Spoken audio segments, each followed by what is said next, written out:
todo lo que necesitan para saber acerca del funcionamiento de la máquina de inducción, en teoría ya lo saben.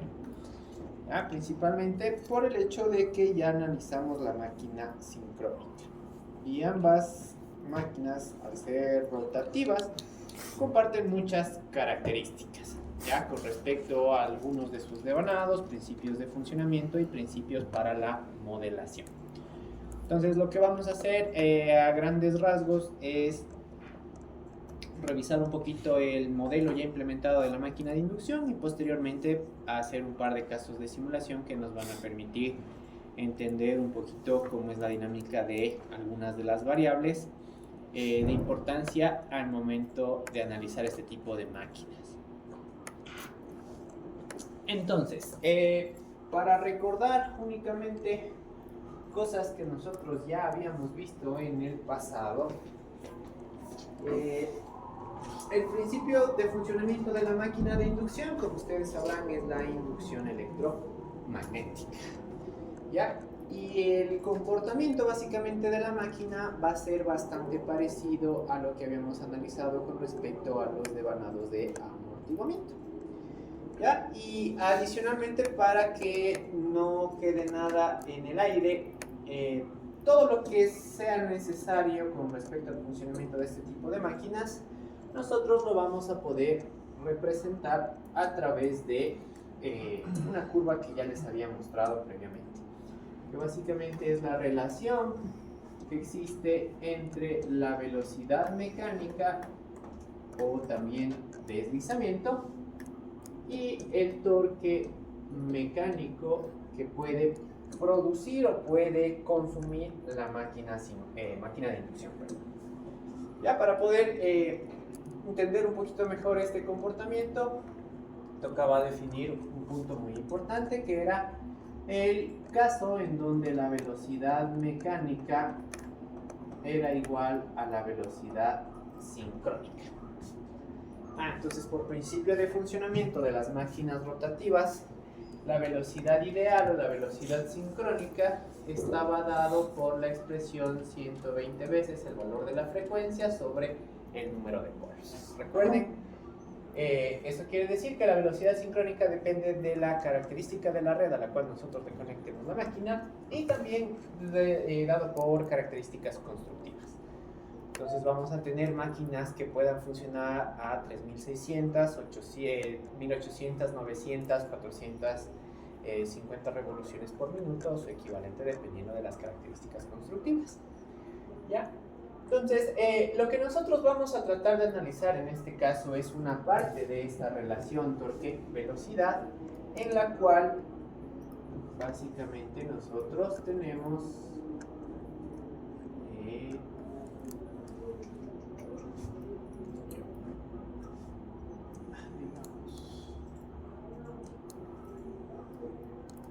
teníamos ese comportamiento de ahí.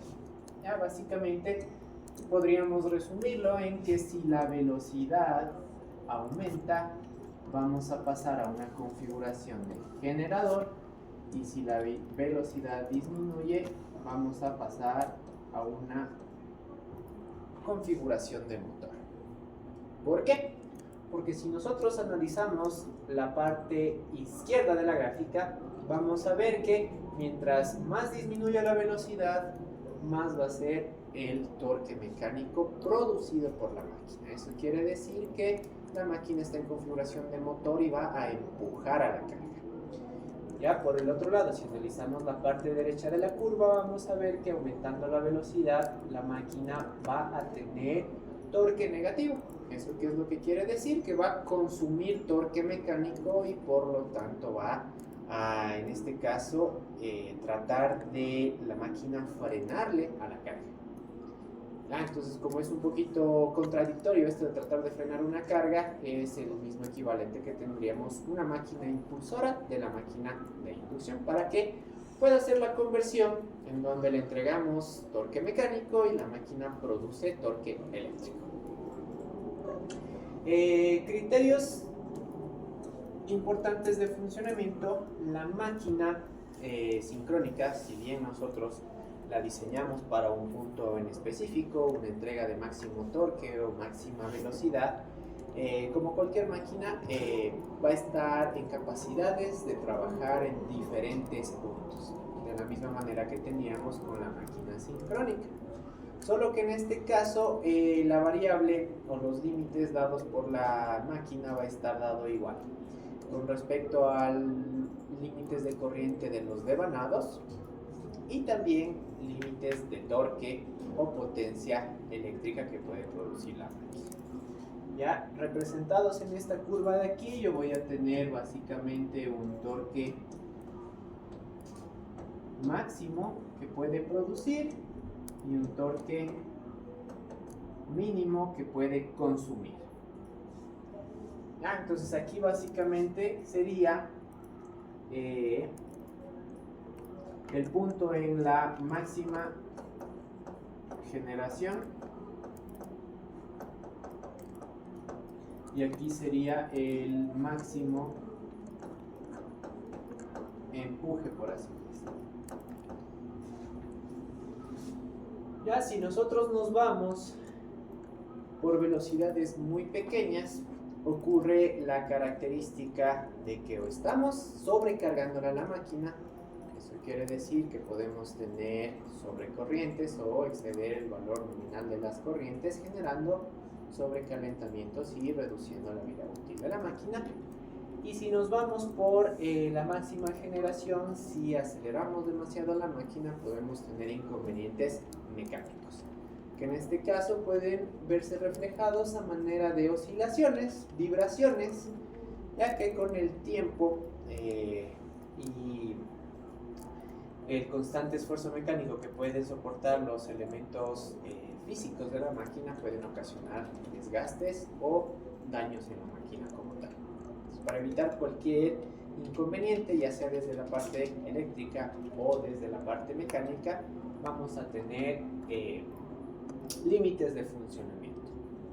¿Ya? Algo particular que nosotros vamos a analizar también es que para velocidades muy altas o velocidades muy bajas, si bien la curva representa una forma continua, ya al momento de analizar vamos a revisar que no necesariamente es continua. ¿Ya? Y esto es porque justamente la máquina va a tratar de llegar a este punto de aquí, pero mientras más se aleje le va a costar más trabajo y el comportamiento se vuelve cada vez más errático mientras se aleja más del punto ideal de funcionamiento interior, que sería la velocidad sincrónica. Eso como introducción. De ahí el resto ya lo hemos analizado y la forma de modelación pues ya les voy a presentar, pero a grandes rasgos ya hemos visto todo. Entonces, el modelo que nosotros vamos a utilizar, si bien tiene formulación que ya hemos revisado, formulación matemática, la implementación es un poquito diferente, ya que es un archivo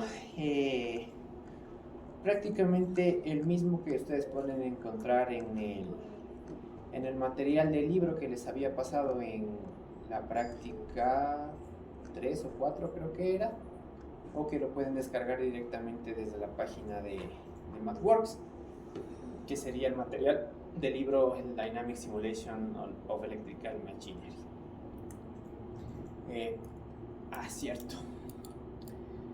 Una característica importante antes de que me olvide mencionar es que a diferencia del caso de la máquina sincrónica, en donde teníamos la conexión del generador a la barra infinita y en teoría tendríamos interacción para la entrega y consumo de Q y solo entrega de la potencia activa, que esa sería la condición de un generador sincrónico. Ahora vamos a tener el mismo caso, máquina barra infinita, pero esto va a ser principalmente una configuración configuración de motor. ¿Ya? Una máquina de inducción. Eso quiere decir que la transferencia de potencia activa, bueno, puede ser en ambas direcciones, porque la máquina puede pasar justamente de configuración entre motor y generador dependiendo de la velocidad, y la potencia reactiva en este caso va a estar provista de la barra infinita, ya que la máquina de inducción no tiene una fuente para producir un campo magnético en el rotor principalmente. Eso quiere decir que necesita reactivos por fuera del sistema. Entonces, para determinar el signo de cada una de las corrientes y potencias, vamos a considerar estas dos opciones. Ya principalmente el tema de la potencia activa positiva y de la potencia reactiva va a ser desde el sistema hacia la máquina. Ya. Eso. Ahora sí, lo que nosotros estábamos revisando es el modelo de la máquina de inducción, que al igual que la máquina sincrónica empieza por un equivalente de fuente. Ese equivalente de fuente viene dado por un tiempo, un 120 pi, que sería el omega t que va dentro de la señal senoidal, o de la misma manera que habíamos visto en el caso de la máquina sincrónica, una señal cosenoidal, ya por el desbalance de 90 grados que produce la modelación como tal. Entonces vamos a tener tres funciones que cumplen este equivalente. Ya vamos a tener un voltaje máximo, voltaje pico, que sería el voltaje del sistema, multiplicado por el coseno de la señal de entrada, que vendría siendo omega t. Ya, algo particular en este caso es que la máquina de inducción es muy utilizada como motor, en configuración de motor. Ya, y vamos a tener motores que están diseñados para bajas potencias y altas potencias. Entonces, ¿cuál es el objetivo del análisis de la máquina de inducción?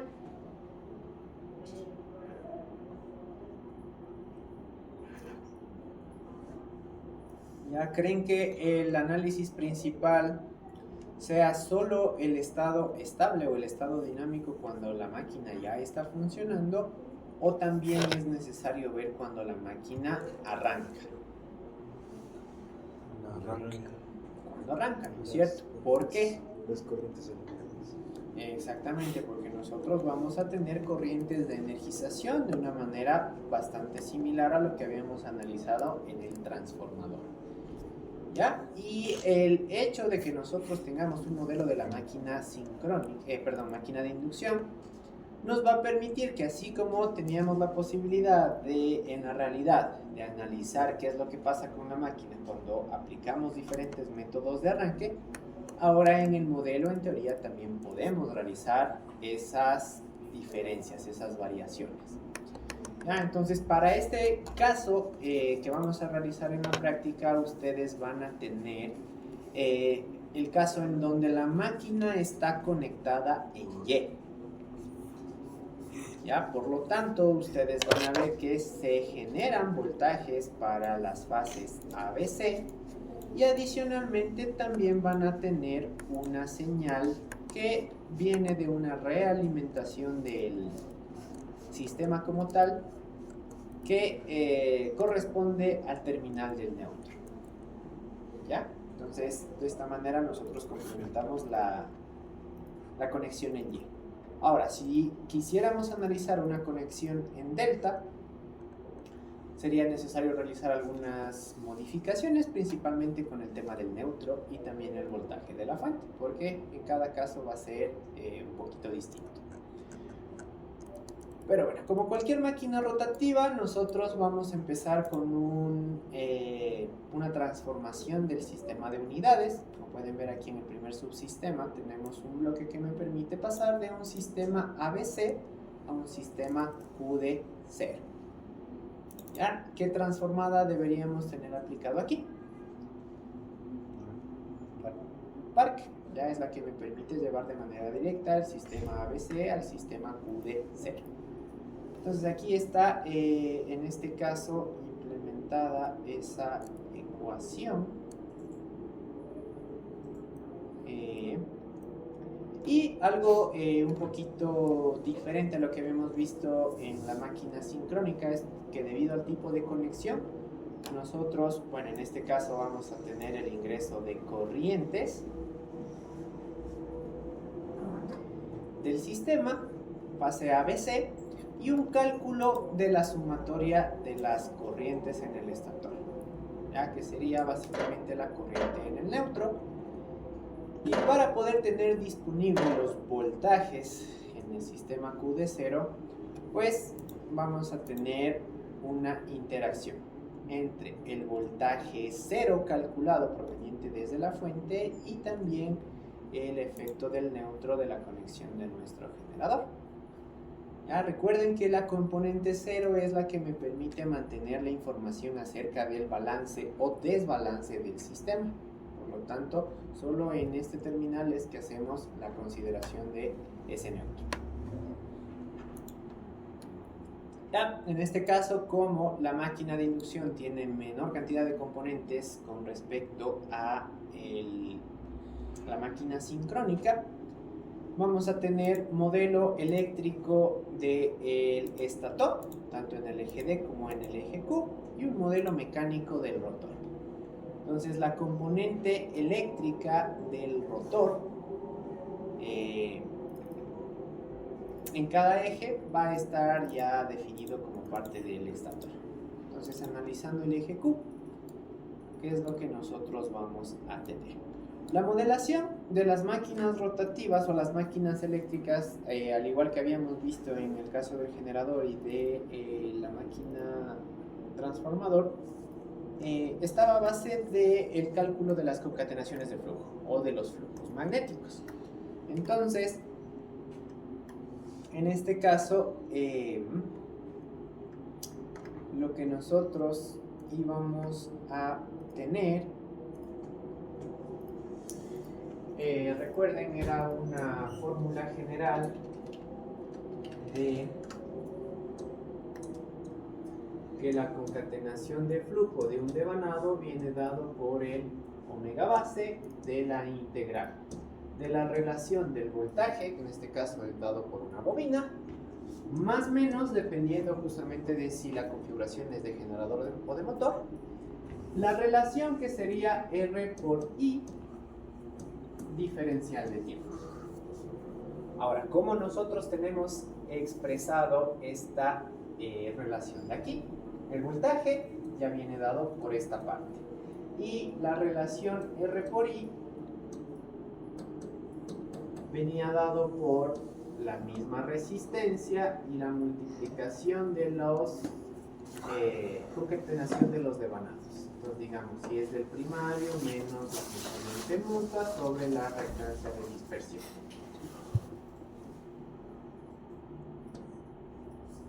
Eso es básicamente lo que nosotros teníamos.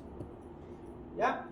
Entonces, todo está implementado dentro de esta función. Si ustedes le hacen doble clic para ver qué es lo que se tiene en el interior, en este caso se tiene el uso del voltaje como una de las primeras entradas.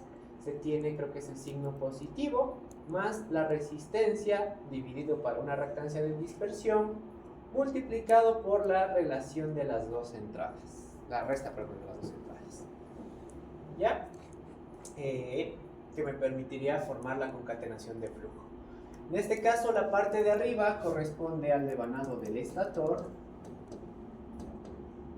y la parte de abajo vendría siendo del rotor, pero reflejado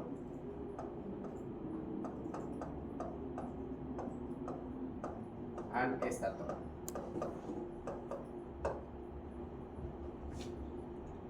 Entonces vamos a tener estator, rotor y componente mutua entre los dos devanados. Ya igual, en el caso del rotor, vamos a tener un equivalente del voltaje y la relación entre la corriente o flujo en la bobina del rotor, la componente mutua, la división para su respectiva concatenación de flujo. ¿Ya? Y de esta manera tenemos el modelo para el eje Q de nuestra máquina de inducción. Con respecto al eje D, tenemos un comportamiento bastante parecido.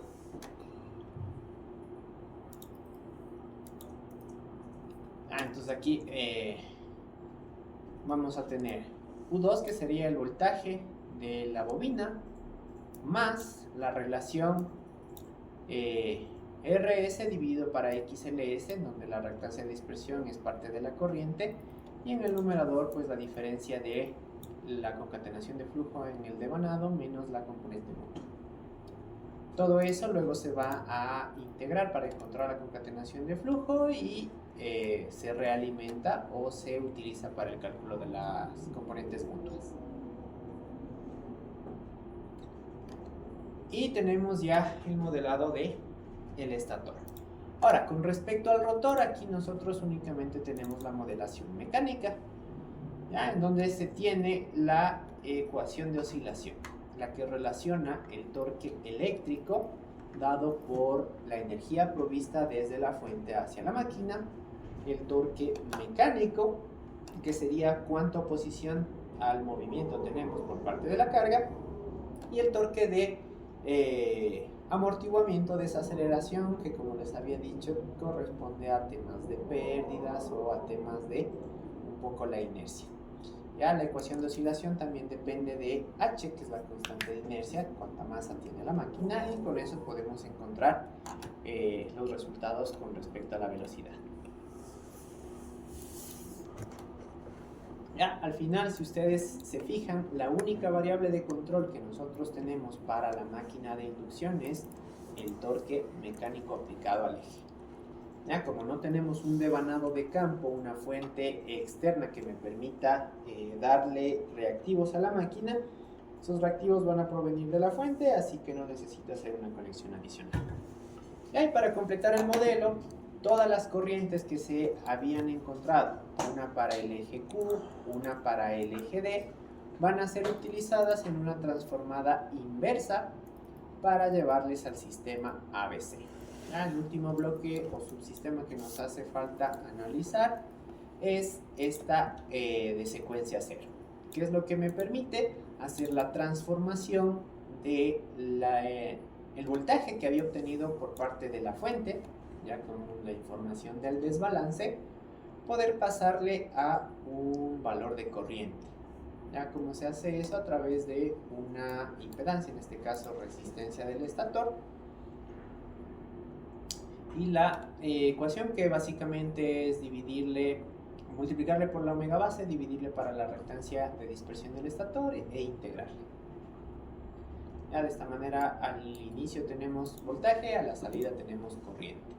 Y esa corriente de secuencia cero me va a permitir completar la información para encontrar la corriente de la fase A, la corriente de la fase B, la corriente de la fase C, que entre todas sumadas forman la corriente del neutro y me permiten hacer la realimentación para completar el modelo.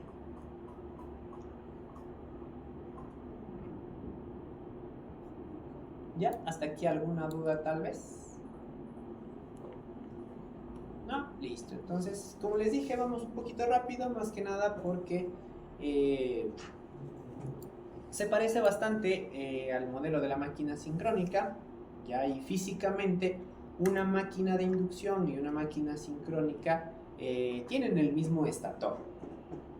Ya, la única diferencia está en el rotor y la cantidad de devanados en ese rotor. Ya, pero para verlo de una manera simplificada, una máquina de inducción es una máquina sincrónica la cual no tiene devanado de campo. De ahí es básicamente lo mismo.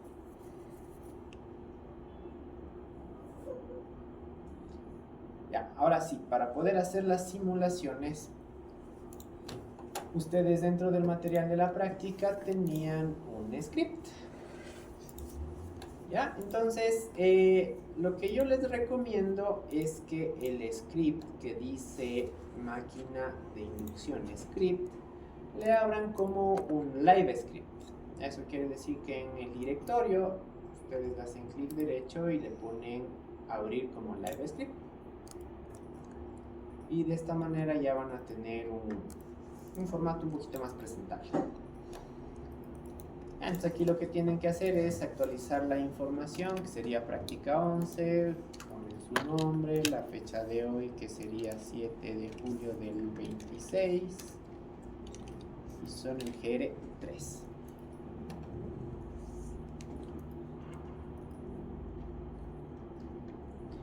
¿Ya? Igual, este script ya está implementado al 100%.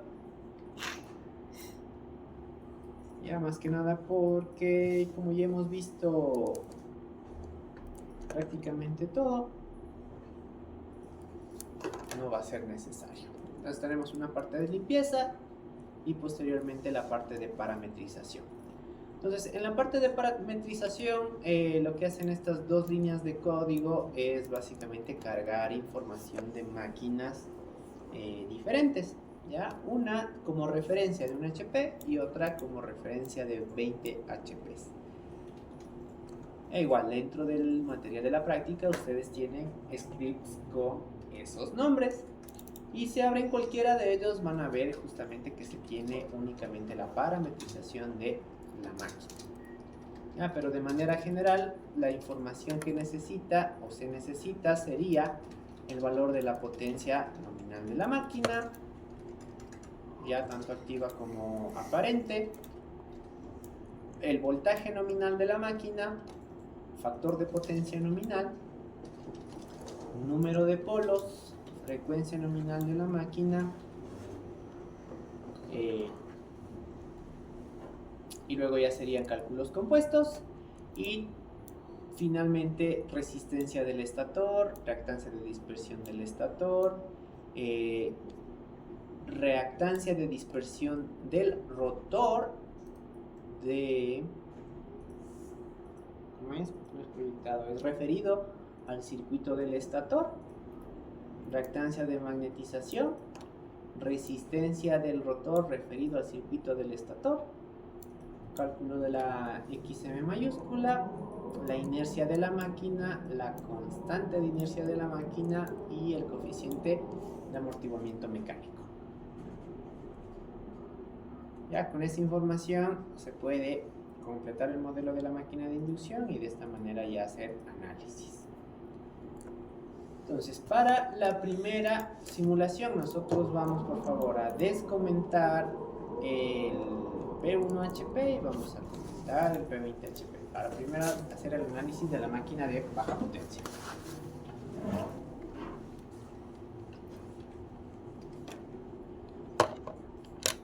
Se tiene el cálculo de condiciones iniciales, que como pueden ver en este caso tenemos un valor de 0 en cada una de las variables. Y esto, como ustedes me dijeron, es necesario para poder considerar que la máquina va a partir desde el reposo. Eso quiere decir que vamos a analizar, entre algunas otras cuestiones, el arranque de la máquina. Ya luego vamos a tener la parte de simulación, ya que para esa parte de simulación ya tenemos configurado una secuencia de eventos.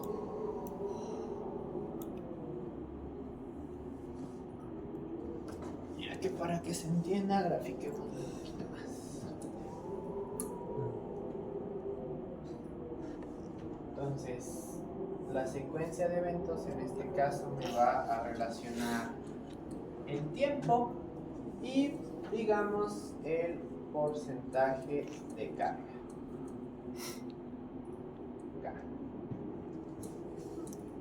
Ya de esta manera nosotros vamos a tener cambios desde el inicio hasta los 0.8 segundos, sería un cambio al 1.2, al 1.6 y hasta el final de la simulación. Eso quiere decir que vamos a tener aquí 0.8, 1.2, 1.6 y el tiempo final de la simulación, que en este caso era 2 segundos. Ya, entonces al inicio nosotros teníamos un torque mecánico aplicado al eje de 0. Eso quiere decir que la máquina empieza con o sin carga. Sí. Sin carga, ¿no es cierto? Entonces, hasta los 0.8 vamos a tener 0% de la carga. Luego vamos a tener un paso de 0 a 0.5. ¿En qué instante? En 0.8 segundos. Por lo tanto, un gráfico escalonado hasta el 50%. Y vamos a mantener esos 50% hasta el 1.2 segundos. Ya, en ese caso, en ese mismo tiempo, vamos a tener el cambio a 1.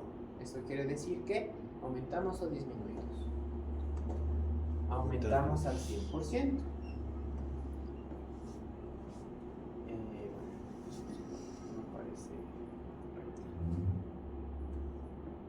Ya sería hasta el 100% de la carga y mantenemos ese 100% hasta el instante 1.6.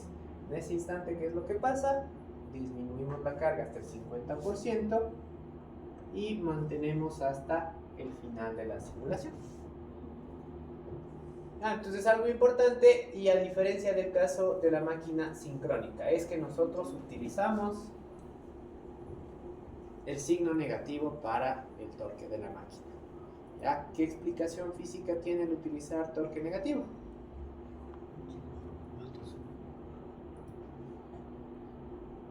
Que ese torque está tratando de frenar al motor. No. Sí. Me había confundido. Sí, es justamente que en este caso nosotros estamos aplicando una carga mecánica a la máquina. Eso quiere decir que le va a tratar de frenar. En el caso de la máquina sincrónica utilizábamos valores positivos porque asumíamos que la turbina está siendo empujada. Quiere decir que recibía torque mecánico de freno. ¿Ya?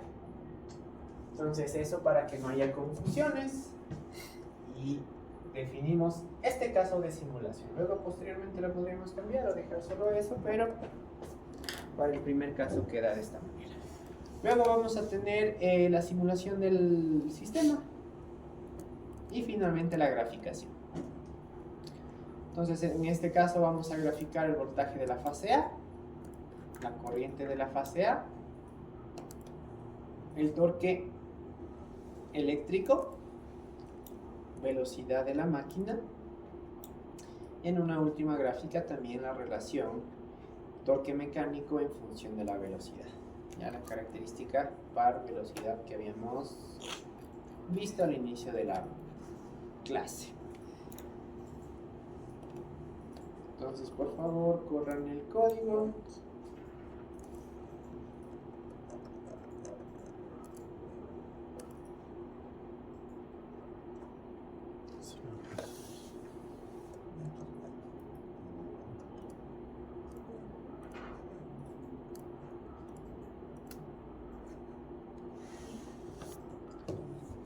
Ya, y empecemos con el análisis de resultados.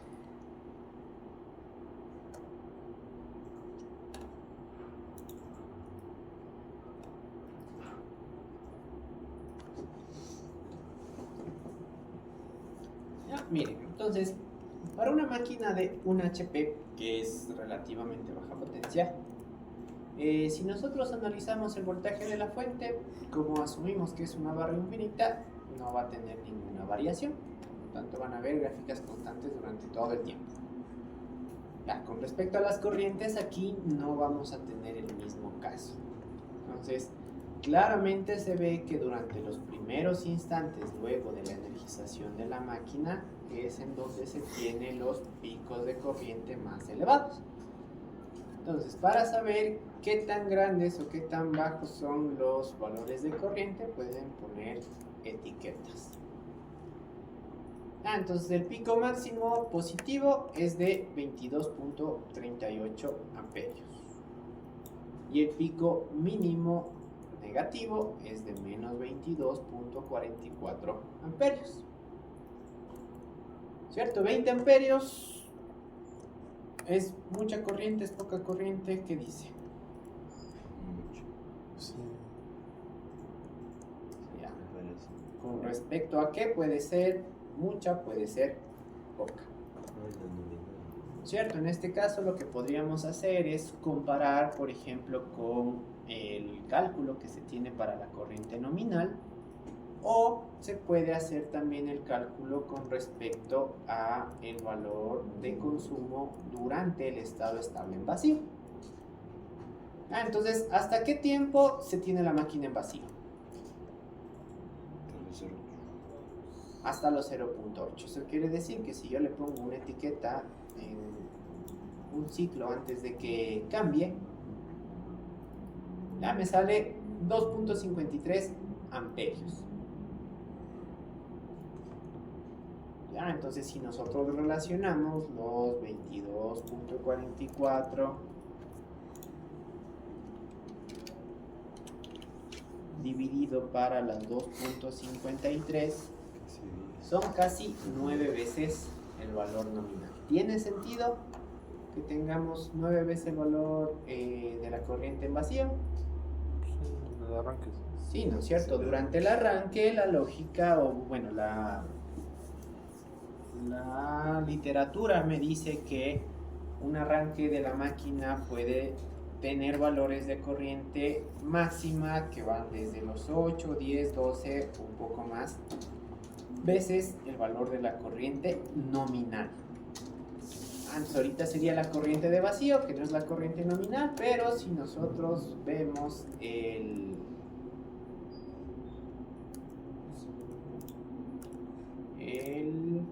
workspace, la corriente nominal es de 2.7 amperios RMS. Entonces igual, si hacen la matemática van a ver que es casi 10 veces el valor nominal y por lo tanto es de esperarse que tengamos esos picos de corriente. Ahora, como no es el único caso que vamos a analizar, es decir, que también vamos a ver cómo afecta el comportamiento de la máquina cuando cambiamos de punto de operación, ya a partir de los 0.8 segundos tenemos un cambio, a partir del 1.2 tenemos otro cambio y a partir del 1.6 tenemos también otro cambio. Ya entre el 0.8 y 1.2, ¿qué cambios se producían?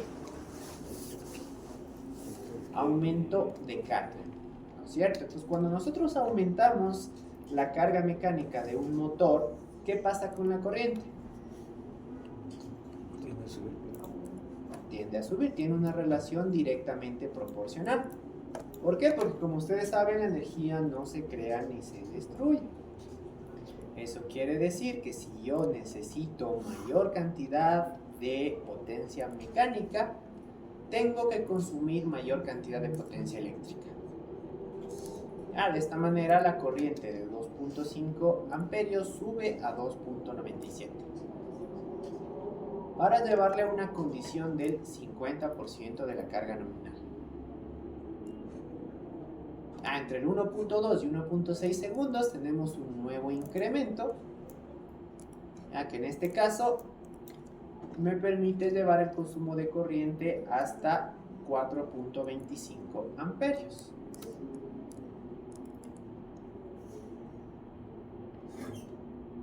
Y finalmente, si yo le desconecto carga, el consumo de corriente también va a disminuir. Y en teoría el punto final entre el 1.6 y los 2 segundos va a ser el mismo de el primer cambio. Entonces aquí van a ver, por ejemplo, que el valor de consumo de corriente entre el periodo 0.8 a 1.2 y 1.6 a 2 segundos es bastante parecido, a una variación de 0.2 amperios.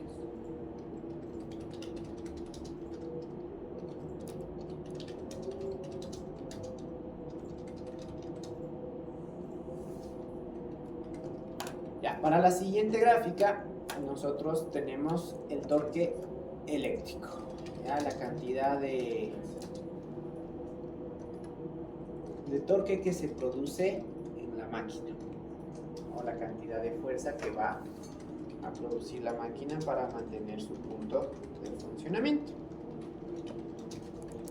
Entonces aquí ustedes van a ver que durante los primeros instantes luego de la energización, la gráfica no es constante.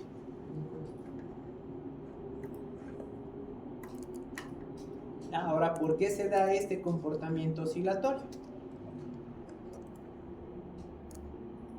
Es porque la máquina necesita incrementar mucho su velocidad antes de poder llegar a un estado estable.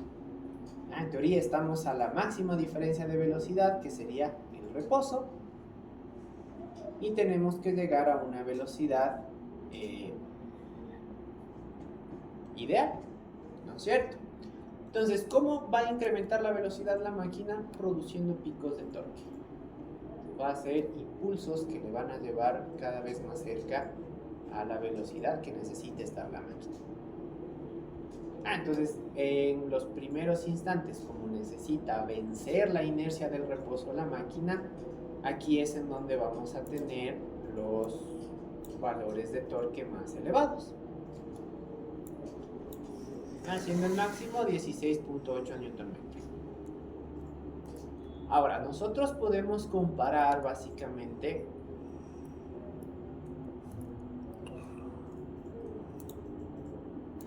cuánto necesitaba producir la máquina para empezar a moverle el rotor y cuánto necesita la máquina para mantener una velocidad cercana a la del sincronismo. En el primer caso, 16.8 Nm. Pero cuando la máquina ya está en movimiento y está en velocidades cercanas al valor nominal, el torque que necesita producir para mantener esta condición es de 0.01 Nm. ¿Por qué se da ese comportamiento? Porque igual, por las leyes de la física, ¿qué es lo que me dicen? Que un estado de reposo permanecerá en reposo a menos que tengamos una fuerza externa, o un estado de movimiento permanecerá en movimiento mientras no se le aplica una fuerza diferente.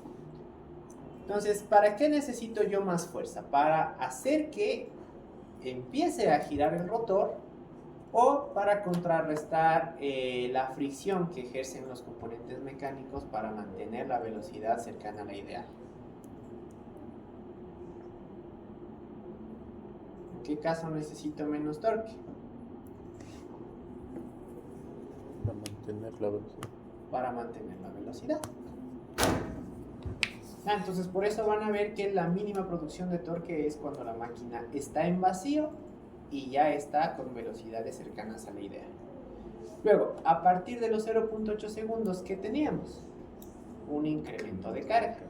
Entonces, si yo le conecto más carga mecánica a la máquina, le freno más, la máquina como respuesta va a producir mayor torque. O sea, va a generar más fuerza para empujarle esa carga.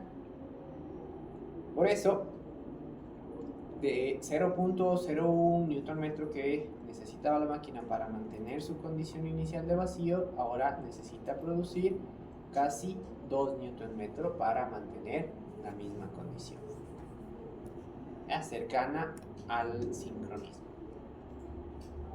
Luego incrementamos nuevamente el valor de la carga.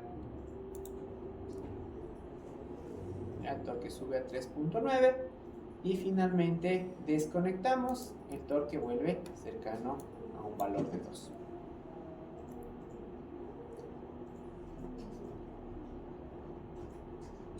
¿Ya? Y finalmente tenemos la gráfica de la velocidad.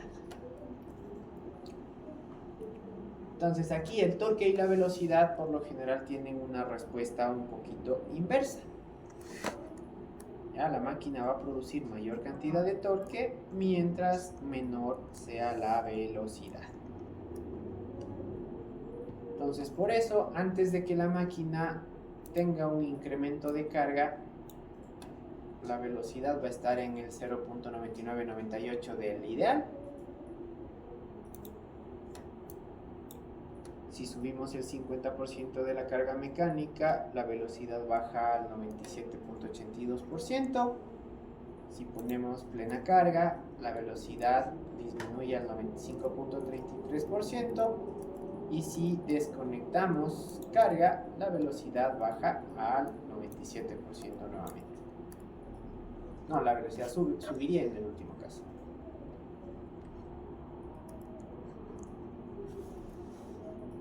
Entonces aquí se puede ver la relación que les había dibujado.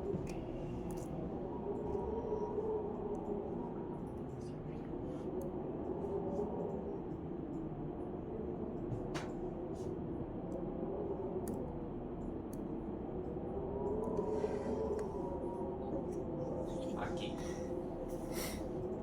¿Ya? Entonces, para velocidades muy cercanas a la velocidad ideal, nosotros nos encontramos muy cerca de este punto de aquí, ¿ya? En donde el torque prácticamente es cero.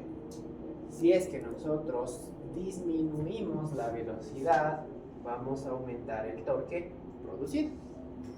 Eso quiere decir que si aumentamos carga, nos vamos hacia arriba. Bueno, en realidad no es hacia arriba, sino nos vamos en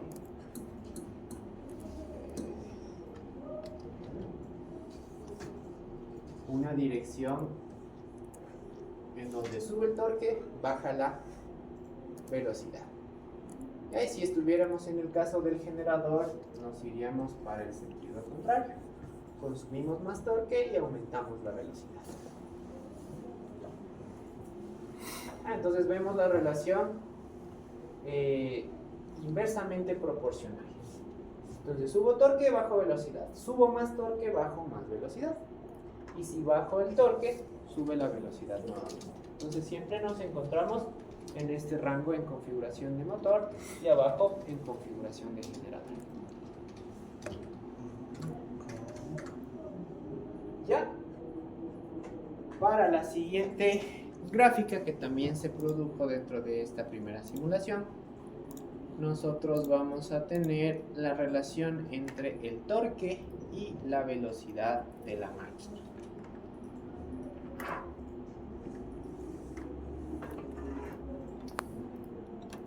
¿Ya? Entonces, aquí básicamente nosotros durante los primeros instantes de la simulación teníamos comportamientos oscilatorios. Entonces, eso quiere decir que matemáticamente, ya si nosotros ponemos demasiada carga a la máquina, vamos a estar frente a impulsos de torque. Básicamente la máquina va a estar tratando de moverle a la carga. Ahora, como el torque que se necesita es demasiado alto y la máquina no está en capacidad de soportar esa cantidad de carga, vamos a tener consumos demasiado elevados de corriente, ya que van a producir, como les decía, sobrecalentamientos y reducción en el tiempo de vida útil. Por lo tanto, nosotros siempre vamos a procurar conectarle cargas a la máquina que no superen un límite, ya digamos por aquí. ¿Por qué? Porque si nosotros ponemos demasiada carga, por un lado, no es que vamos a generar mayor cantidad de torque, sino que vamos a producir una reducción. ¿Ya? Y si nosotros obviamos, por así decirlo, la característica oscilatoria, vamos a tener básicamente un comportamiento promedio decreciente. Eso quiere decir que la máquina, no por ponerle más carga, va a generar más torque, siempre. Ya. Ahora sí, si nos enfocamos ya en el funcionamiento estable de la máquina, que sería cuando estamos considerando este último punto.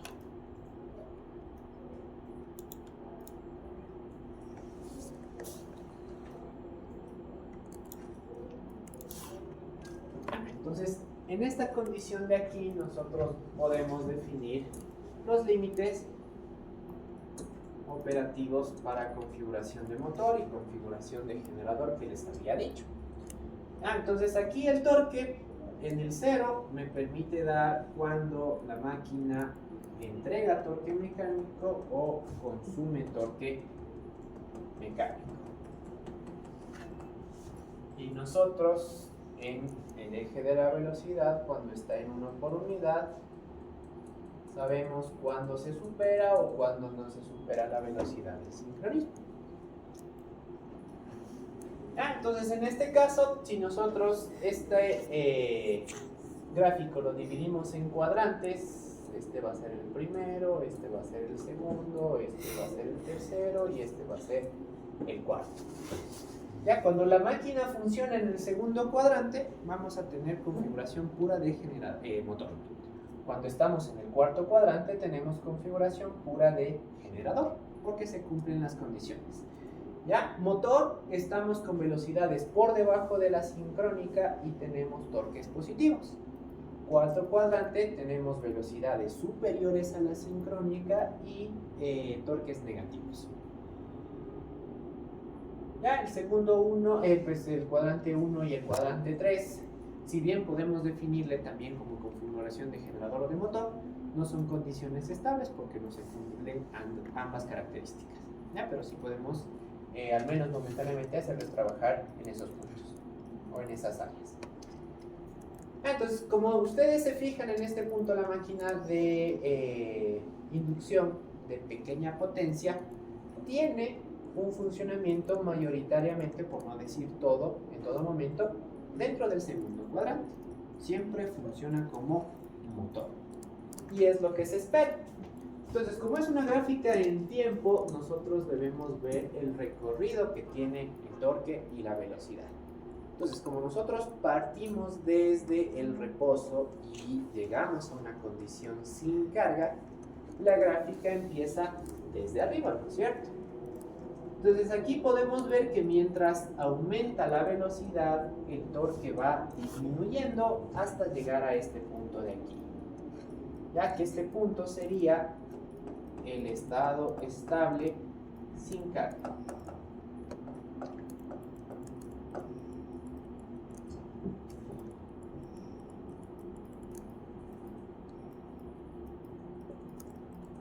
Ya, luego de llegar al estado estable sin carga, que sería un punto muy cercano a la velocidad nominal, en donde el torque que necesita producir la máquina prácticamente es cero, ¿qué cambio se producirá?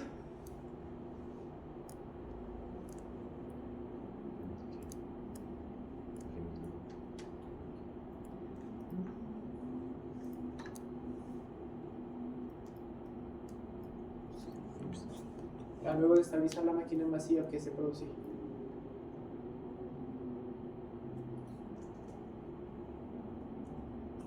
Teníamos programado.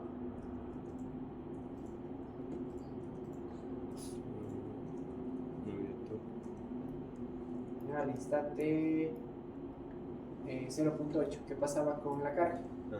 Aumentaba 50%, ¿cierto? Entonces, desde este punto, que sería la estabilidad, dinámicamente nosotros pasamos a una nueva condición, que sería este punto de aquí, o el estado estable con el 50% de la carga.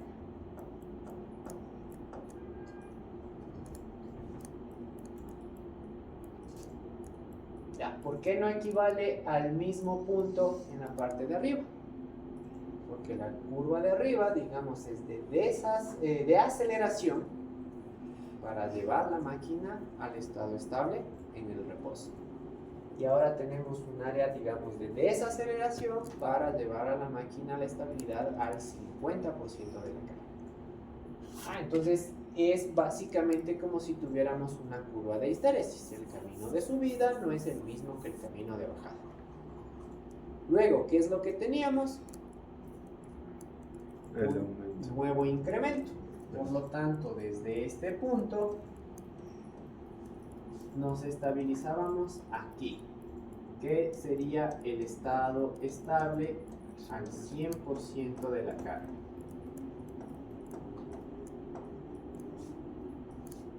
Y finalmente teníamos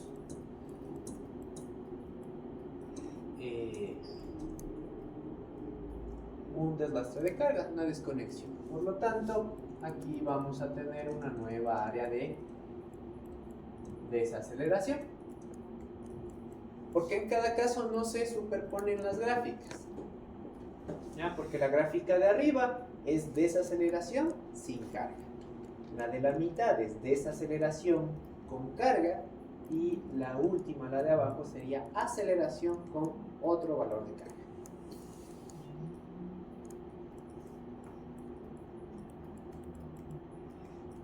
Entonces aquí ustedes, si se fijan, yo puedo volver a incrementar carga y se seguiría formando el equivalente como si tuviéramos una curva de histeresis. ¿Ya? Porque el incremento de velocidad y el decremento de velocidad van a tener diferentes formas, pero estabilización en el mismo punto.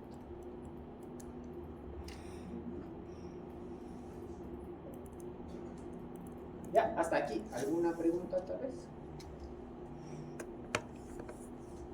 Listo, entonces lo que vamos a ver a continuación sería el análisis de una máquina más grande.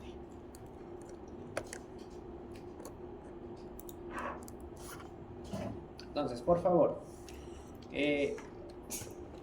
comenten el P1HP y descomenten el P20HP en la parte de parametrización.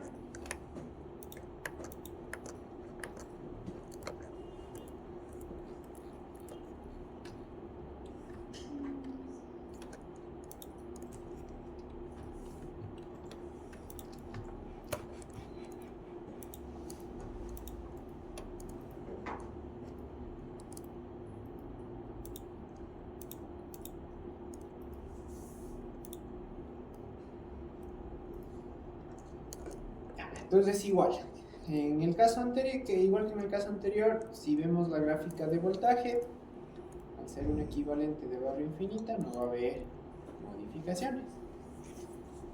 ¿Ya? Pero si hacemos el análisis de la corriente, ¿qué diferencias pueden encontrar?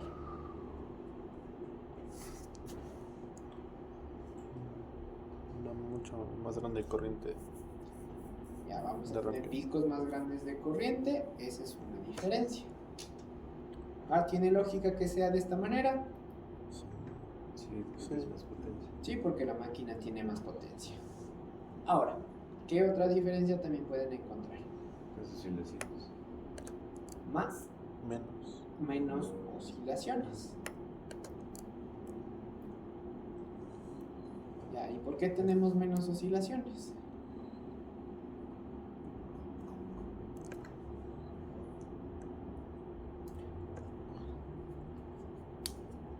Con la inercia. ¿Perdón? Con la inercia.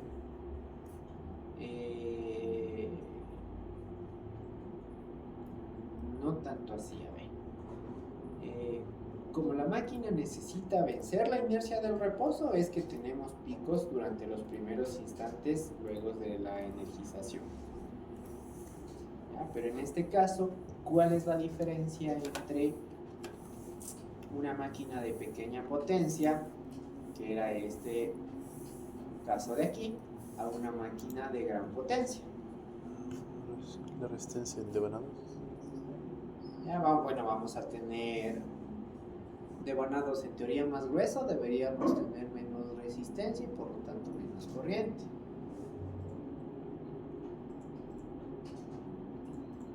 Pero no es el punto a analizar. ¿Qué pasa con los tiempos de estabilización? Es rápido. ¿Ya? Antes, ¿en cuánto tiempo la máquina se estabilizaba en vacío? 0,6. Casi a los 0.6 segundos. Ahora, ¿por qué la máquina no se estabiliza a los 0.6? Sino antes de los 0.2.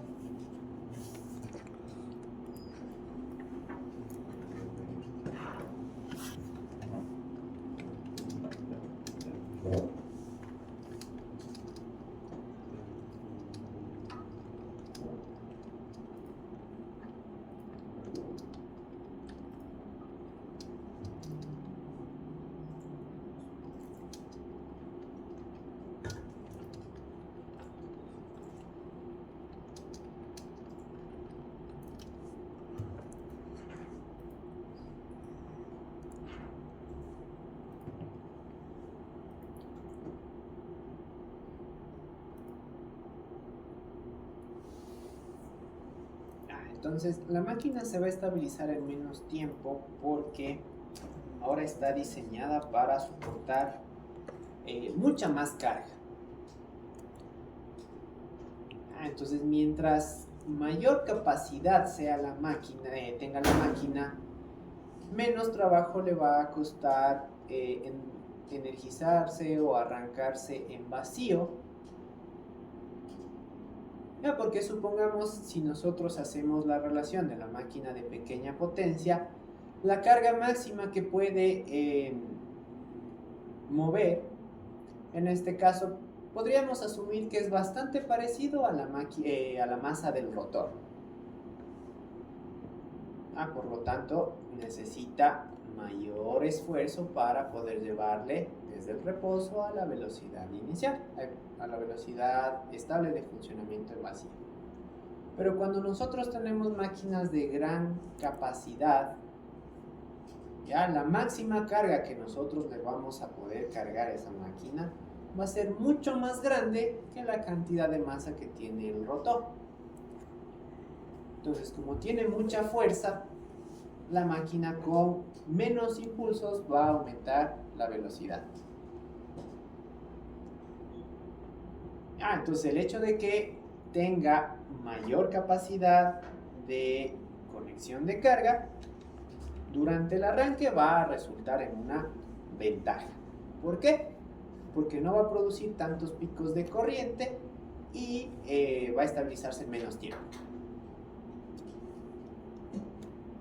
Ahora, los picos de corriente en este caso igual van a ser proporcionales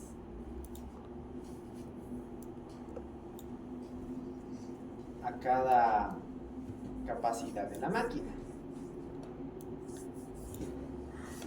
Entonces tenemos un pico máximo de 433, un pico mínimo de 393. Si comparamos con la velocidad, la corriente en vacío, vamos a tener 29.67 amperios.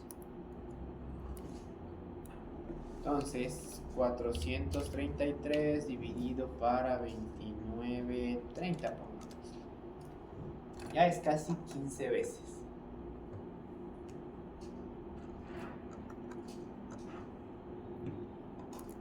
Entonces de esta manera, al menos para esta máquina o para este modelo, mientras mayor sea la capacidad de la máquina, vamos a tener mayores corrientes de energización.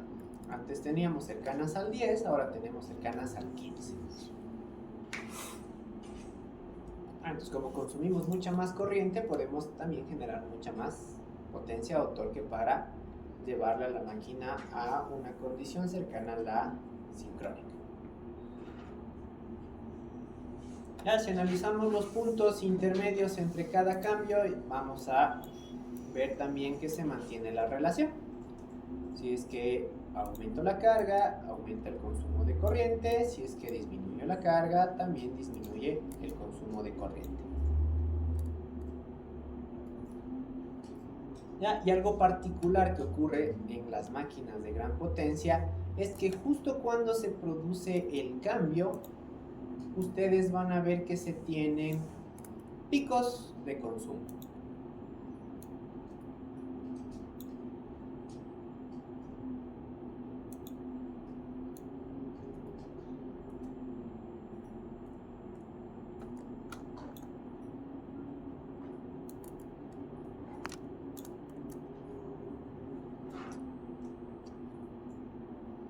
Eso quiere decir que al instante 0.8 primero tengo un pico de 52 amperios y luego la estabilización en 41.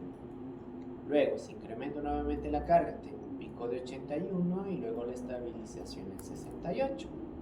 Y si desconecto carga, voy a tener un mínimo de 40.1 amperios y luego la estabilización en 41. Entonces aquí, para la operación de máquinas grandes, vamos a tener el fenómeno de que se producen oscilaciones. Y esas oscilaciones nosotros las vamos a ver en las corrientes en los torques y en las velocidades.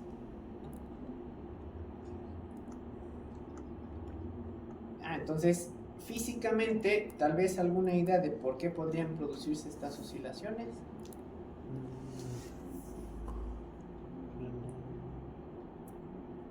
Los ejes son más robustos. Sí, o sea, son más robustos, pero no es como tal una justificación.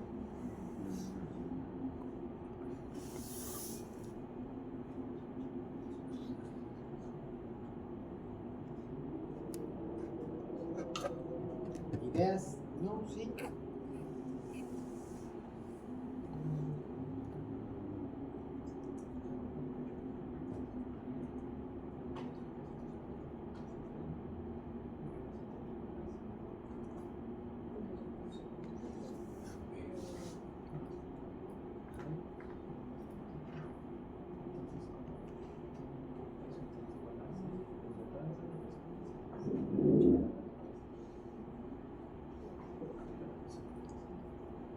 ¿Ya? Entonces, para ponerlo en palabras simples, cuando nosotros tenemos una máquina de gran potencia, esta máquina se vuelve más torpe,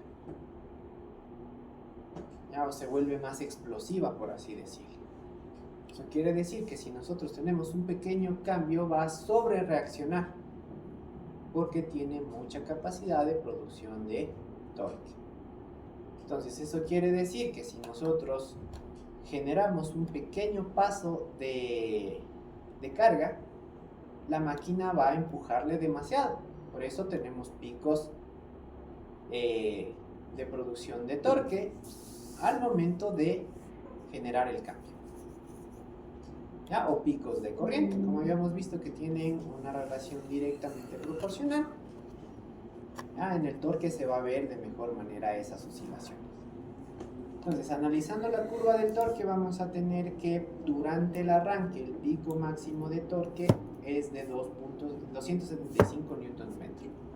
Ya que si comparamos con los 16 que teníamos en el caso anterior, es mucho más grande.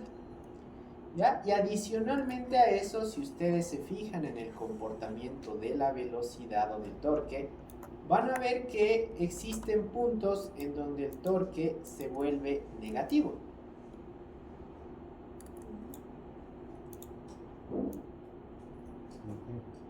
Tenemos picos negativos, positivos y comportamientos oscilatorios.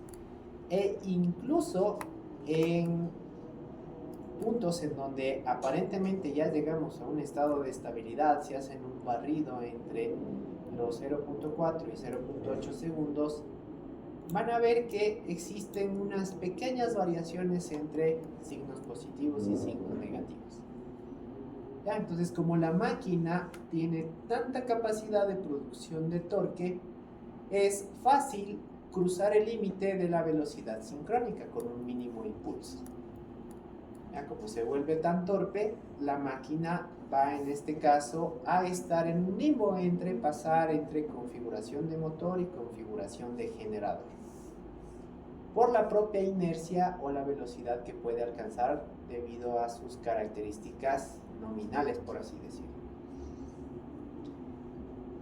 ¿Ya? Entonces, con respecto a la velocidad, ustedes van a ver que con dos picos ya prácticamente llegamos a la velocidad sincrónica, que sería 1 por unidad. Y ahí la máquina de hecho genera tanto impulso que durante el arranque llega a velocidades de 1.07 por unidad, positivo. Eso quiere decir que estamos por encima de la velocidad sincrónica. Entonces, como le cuesta más trabajo adaptarse a la nueva condición, va a generar picos que me permiten hacer la transición entre motor y generador. Y aquí mismo la velocidad entre 0.4 y 0.8 segundos, van a ver que se tienen transiciones entre 1 o valores un poquito por encima del 1 y por debajo del 1. ¿Ya? Entonces, cuando ustedes tienen el pico de producción de torque o el pico de producción de corriente, van a tener un mínimo de velocidad. Entonces, miren, a los 65 Nm, que sería el máximo luego de incrementar el 50% de la carga, tenemos una velocidad de 0.96. Antes de generar el nuevo pico de carga, tenemos un torque de 39, que es menor al caso anterior, pero la velocidad se incrementa hasta los 0.98.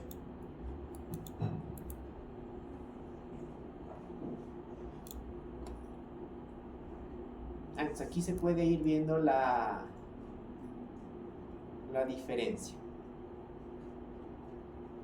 Bueno, con respecto a la gráfica, perdónenme, ahí. Entonces para el segundo pico de carga,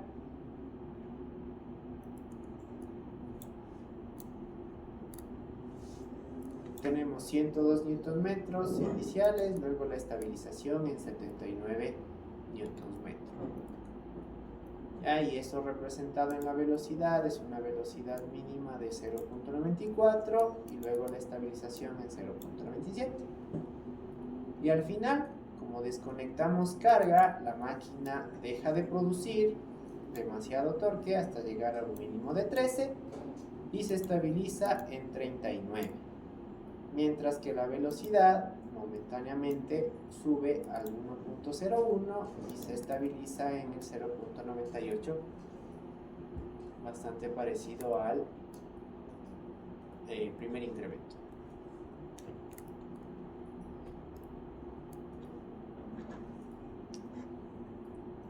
Entonces esta relación nosotros la podemos entender un poquito de mejor manera al analizar el otro gráfico.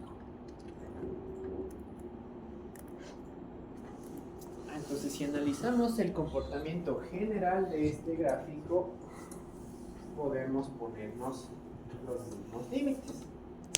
¿Ya? Un límite era el torque.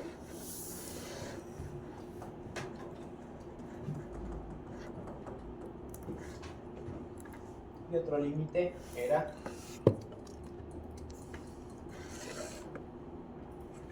la velocidad. Entonces miren, si nosotros analizamos este caso a diferencia del caso anterior, vamos a ver que tenemos ya operación de la máquina no solo en el segundo cuadrante, sino en el primero, segundo, tercero y cuarto. ¿Ya? Eso es por la combinación de factores que generan tener tanta capacidad de producción de torque.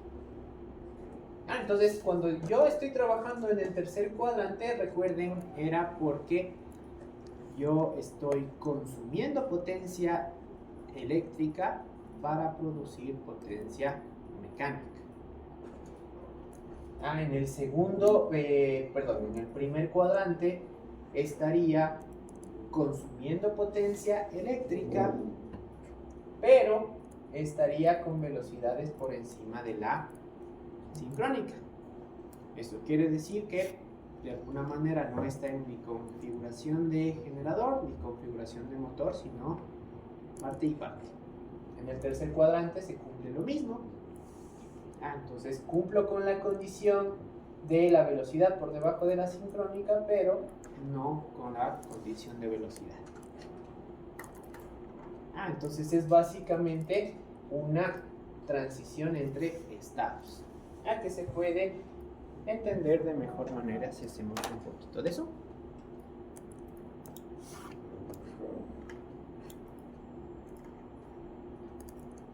¿Ya? Entonces aquí nuevamente dibujamos los límites.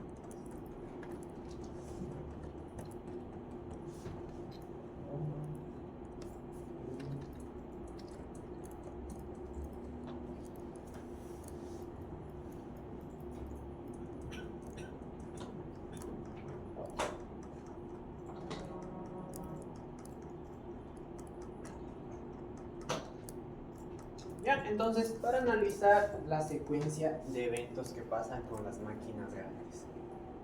Ya siempre empezamos desde la condición de vacío, en donde la máquina genera su impulso para aumentar la velocidad. ¿Ya? Pero inicialmente ese impulso es tan grande que me permite superar la velocidad sincrónica.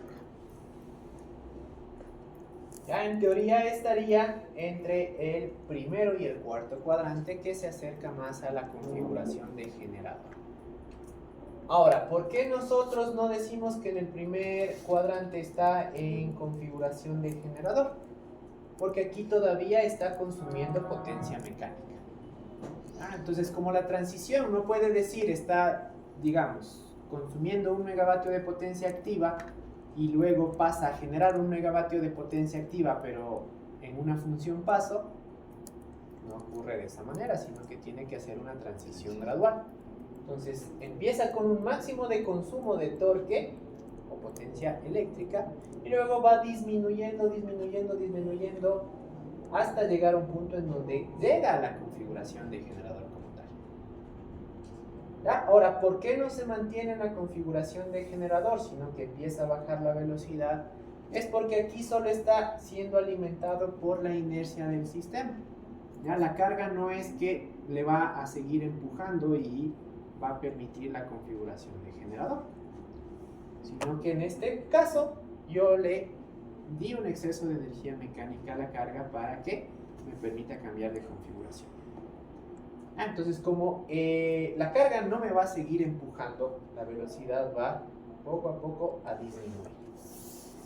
Ya me paso al tercer cuadrante, que sería parte de la configuración de motor, en donde cada vez la máquina entrega menos potencia eléctrica hasta llegar al cruce de los ejes. Y aquí netamente en el tercer cuadrante vuelve a estar en configuración de motor y genera un nuevo impulso, pero ya no es tan brusco como el inicial porque ya tiene movimiento la máquina. Entonces ¿cómo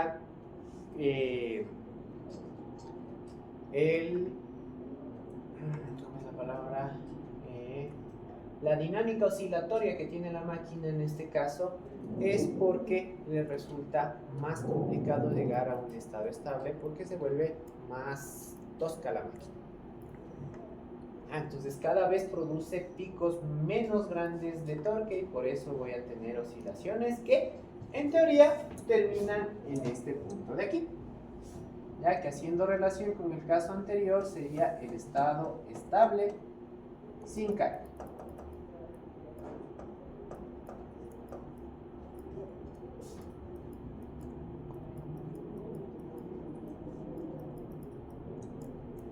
Entonces para la estabilización llega en este sentido.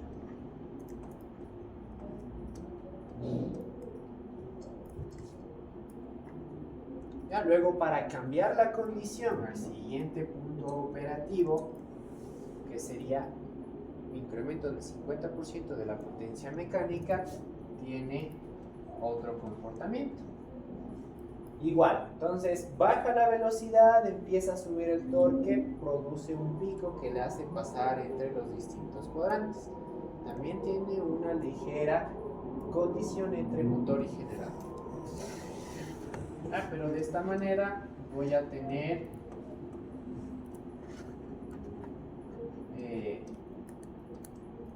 estabilizaciones en este punto de aquí, que sería el estado estable al 50%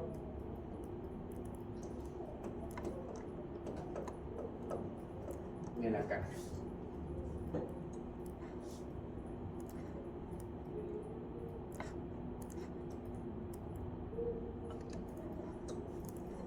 De ahí luego tengo nuevo incremento que va en esta dirección hasta estabilizarse en el estado estable al 100% de la carga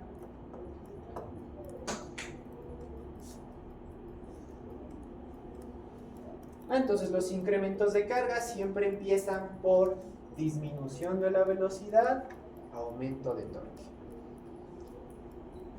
Pero el último cambio, que sería el de disminución de la carga, van a ser por un aumento de velocidad y una disminución del torque.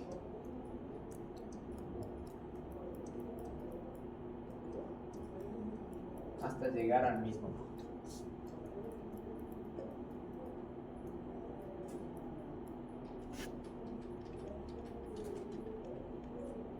Entonces, en resumen, la máquina puede producir tanto torque que le resulta relativamente simple hacer la transición entre motor y generador.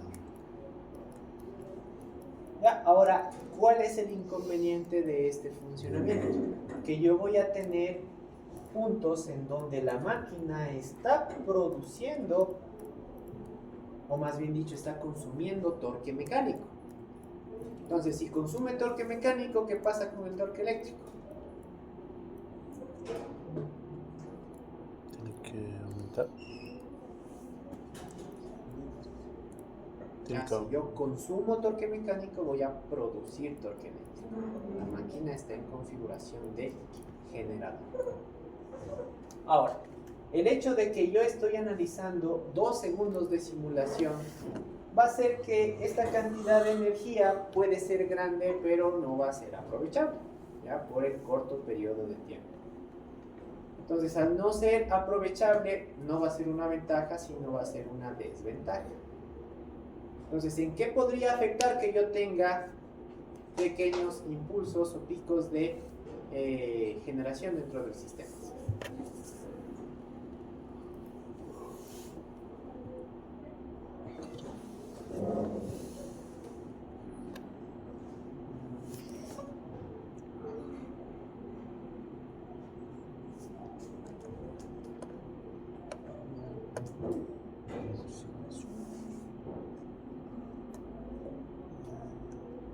Oscilaciones de potencia. Ya, pueden ser oscilaciones de potencia, o también, si es que no estoy en una barra infinita, pueden ser oscilaciones de frecuencia o de voltaje. A la final, eso sería afectaciones a la calidad de la energía. Entonces, ustedes no tienen todavía la materia de calidad, pero dentro de uno de los criterios de evaluación del producto eléctrico está que las señales de voltaje, frecuencia y el resto de magnitudes deben ser lo más cercanas a la senoidal pura. Entonces, si yo tengo estas pequeñas oscilaciones, estos pequeños picos, básicamente lo que estoy haciendo es contaminar la red, ¿ya? Incrementando armónicos. Ahora, si yo tengo demasiados armónicos, puede ser perjudicial porque se pueden activar sistemas de protecciones, puedo dañar equipos, ¿ya? O puede desgastarse la red por el estrés adicional que le generaría estos picos de producción o consumo de potencia.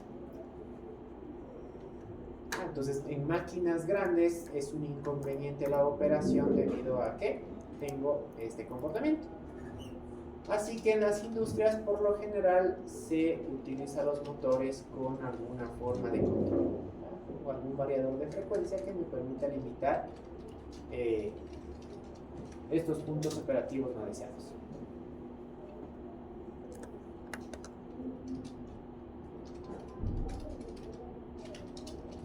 ¿Ya?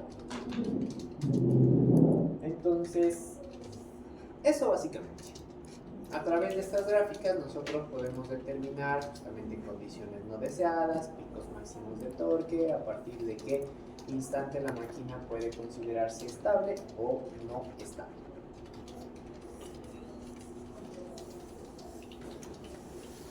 Y ahí, con el mismo modelo, podemos simular el comportamiento de diferentes máquinas y poder ver variaciones que a simple vista podrían ser un poquito confusas de encontrar. ¿Alguna pregunta tal vez? No, entonces hasta ahí quedemos. Para el informe de esta práctica ustedes van a tener que presentar primero los resultados obtenidos, sería la energización de las dos máquinas, y luego tienen que hacer modificaciones ya sea al Simulink o al script para poder recrear diferentes condiciones de energización. Entonces tienen que hacer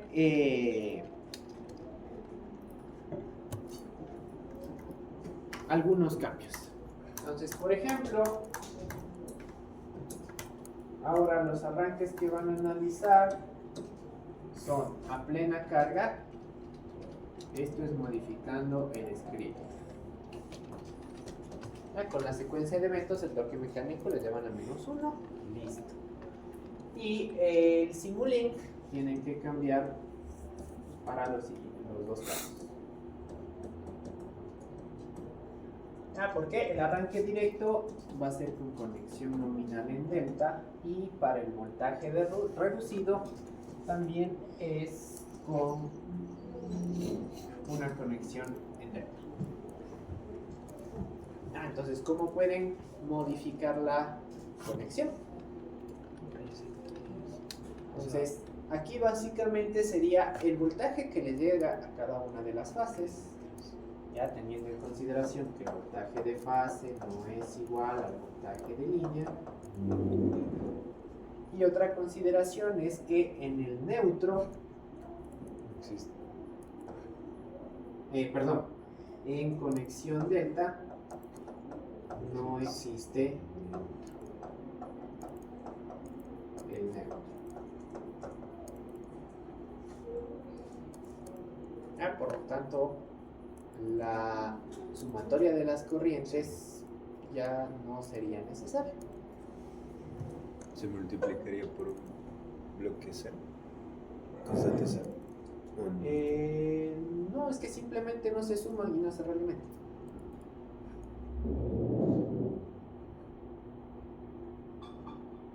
Si no, revisen el libro, ahí sí creo que tienen el ejemplo de lo que deberían hacer. Ya, esas son las dos preguntas, luego conclusiones y recomendaciones, y con esto podríamos dar por terminadas las prácticas de laboratorio. Ya, lo único que nos haría falta es el desarrollo del coloquio, que va a ser teórico la siguiente semana. Entonces, para que vengan revisando los conceptos que hemos visto durante estas últimas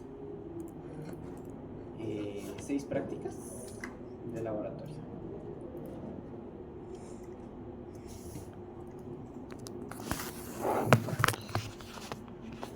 ¿Alguna pregunta?